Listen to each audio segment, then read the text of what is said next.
buckwheat crepes. We're going to be using these groats, and here we go.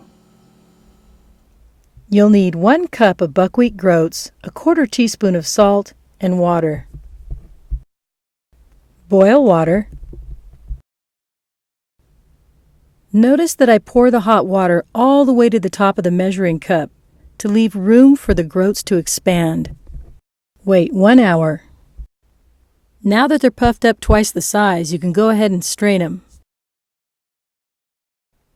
Add 1/2 cup plus 3 tablespoons of filtered water over the buckwheat. Put in 1/4 teaspoon of salt.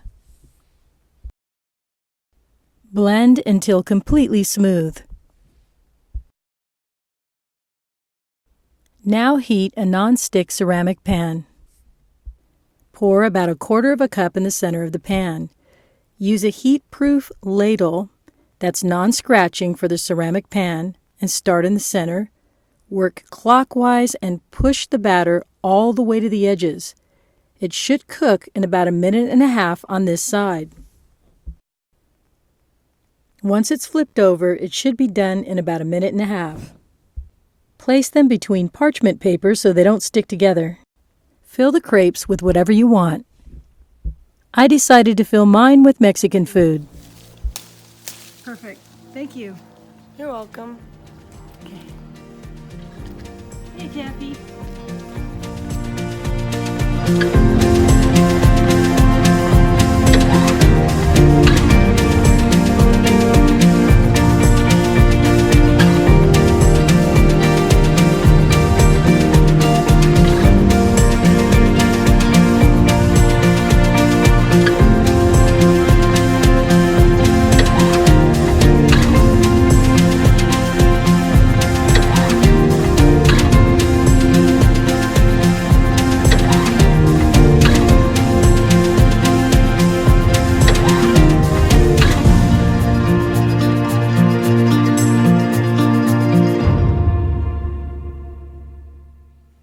Here's a day 4 fact of the week about buckwheat.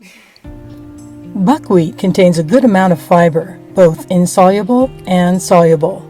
Soluble fiber swells up with water and moves through your digestive tract and controls the absorption of fat, cholesterol, and sugar until it makes its way to your large intestine. And it's there that good bacteria bind and feed off of it to make short-chain fatty acids. These fatty acids provide nutrition for the cell's lining of the colon, which makes the cell lining in the colony stronger and resistant to disease. I've provided links to the science in the description bar. I can't believe how simple this recipe is and the consistency of the wrap. I know, it's good, huh? Perfect. And really good. Yay! Hey! So that's got to be really easy for you to try. Let me know what you've used your buckwheat crepes for, and that's about it. And I'll see you tomorrow. Bye.